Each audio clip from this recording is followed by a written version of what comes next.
C'est plutôt habituel chez les lutteurs, chez les boxeurs, que d'aller s'entraîner, je crois, avec des nations étrangères.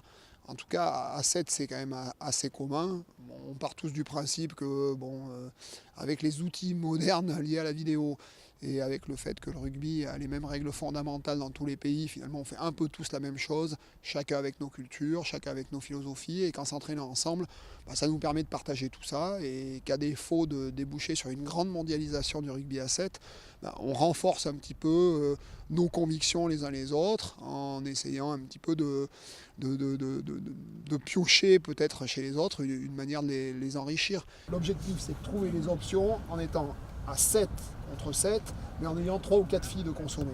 On s'entraîne tous les jours ensemble, on se connaît par cœur, et ça veut dire surtout qu'à l'entraînement, on joue toujours la défense de l'équipe de France, qu'à l'entraînement, on joue toujours les enclenchements à l'utilisation de l'équipe de France, et qu'en compétition, c'est pas du tout le cas. Donc je crois que le fait de mélanger les cultures comme ça, c'est une vraie façon de nourrir un des éléments indispensables de l'entraînement, qui est celui de l'adaptation finalement à ce qui se passe en face et aux choix qui sont faits en face. Ouais, Rod, sol. Attends. L'équipe d'Espagne, l'équipe de France, il y a des filles qui se jouent depuis 8, 9 ans, 10 ans. Bon, je crois que faire semblant qu'on ne se connaît pas, ou ça serait un peu ridicule.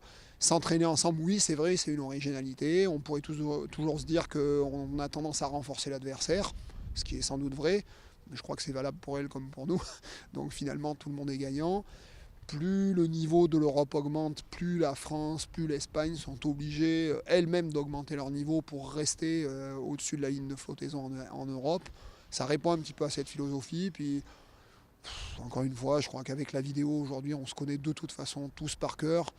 Pourquoi on ferait semblant de ne pas se connaître et d'ignorer totalement ce que les autres fabriquent dans leur coin? Là, encore une fois, c'est l'occasion de partager des moments comme ça et de partir du principe qu'on augmente tous notre niveau et que donc on se donne un petit peu plus de chance un jour d'être parmi les meilleurs.